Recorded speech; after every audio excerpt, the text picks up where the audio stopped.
ಗ್ರಾಮೀಣ ಭಾಗ ಕುಂದಗೋಳ ತಾಲೂಕು ಆಸ್ಪತ್ರೆಗೆ ಸೂಕ್ತ ಚಿಕಿತ್ಸೆ ಅರಸಿ ಬರುವ ರೋಗಿಗಳಿಗೆ ಔಷಧಿಗಳ ಅಭಾವ ತಲೆದೋರಿದ್ದು ಶಾಸಕ ಎಂಆರ್ ಪಾಟೀಲ್ ಸರ್ಕಾರದ ಮೇಲೆ ಒತ್ತಡ ಹೇರಬೇಕಿದೆ.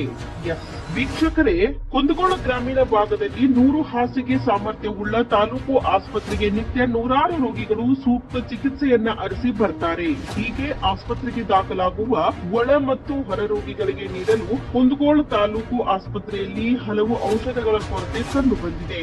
ಕಫ ಸಿರಪ್, ಡೈಕ್ಲೋಸೆಲ್, ಐವಿ ಫ್ಲೂಯಿಡ್ಸ್, ಟ್ರಿಪ್ ಸೆಟ್ಸ್, ORS ಸೇರಿದಂತೆ ಕೆಲ ಅವಶ್ಯ ಔಷಧಿಗಳ ಪೂರೈಕೆಯಲ್ಲಿ ಜಿಲ್ಲಾ ಆರೋಗ್ಯ ಇಲಾಖೆ ವಿಳಂಬ ತಾಳಿದೆ. ಈ ಪರಿಣಾಮ ರೋಗಿಗಳು ಖಾಸಗಿ ಔಷಧಿ ಅಂಗಡಿಗಳಿಗೆ ತೆರಳುವ ದುಸ್ಥಿತಿ ಎದುರಾಗಿದೆ. ಹಾಸ್ಪಿಟಲ್ಗೆ ನಮ್ಮ ರೂಮ್ ಸಿಗುತ್ತೆ. ಅದು ಏನಾಗಿದೆ ಮೆಡಿಸಿನ್ ಬರೆದು ಕೊಟ್ಟಾರೆ. ಇಲ್ಲಿ ಒಳಗಡೆ ಮೆಡಿಸಿನ್ ಇಲ್ರಿ, ಹೊರಗಡೆ ತೊಗೊಳ್ರಿ ಅಂತ ಬರೆದು ಕೊಟ್ಟಾರ. ಈಗ ಹೊರಗಡೆ ತೊಗೊಂಡ್ರೆ ಈಗ 565 ರೂಪಾಯಿ ಬಿಲ್ ಆತ್ರಿ. ಕೆಲವೊಬ್ಬರು ಹಳ್ಳಿಯಿಂದ ಬರ್ತಿರ್ತಾರೆ, ಕೆಲವೊಬ್ಬರು ಬಚ್ಚಾರ ಹಿಡ್ಕೊಂಡು ಬರೋಕ್ಕಿರಂಗಿಲ್ಲ. ಪಾಪ ಅನಾನುಕೂಲಿಂದ ಇದು ಆಗಿರ್ತಾರೆ ಅವರು. ಅದಕ್ಕೆ ಈಗ ಎಲ್ಲನೂ ಹೊರಗಡೆ ಬರ್ತಾರೆ ಅಂತಾರೆ. ಇನ್ನು ಸ್ಟಾಕ್ ಇಲ್ಲ ಅಂತಾರೆ. ಇದೇನಂತ ಗೊತ್ತಾಗಲ್ರಿ. ನಂಗೆ ಹುಷಾರಿಲ್ಲ ಕಾರಣ ಸುಸ್ತು ಅನ್ಸಾತಿದ್ರಿ, ಹಂಗಾಗಿ ಹಾಸ್ಪಿಟಲ್ಗೆ ಬಂದಿದ್ರಿ.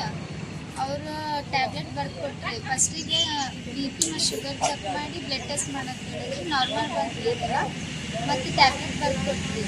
ಟ್ಯಾಬ್ಲೆಟ್ ಬರೆದು ಅದು ಒಂದು ಏನೋ ರೀ ಹೊರಗಡೆ ತಗೋರಿ, ಇಲ್ಲ ಅಂತಂದ್ರೆ ಹೊರಗಡೆ ತೊಗೊಂಡು ಬಂದಿರಿ.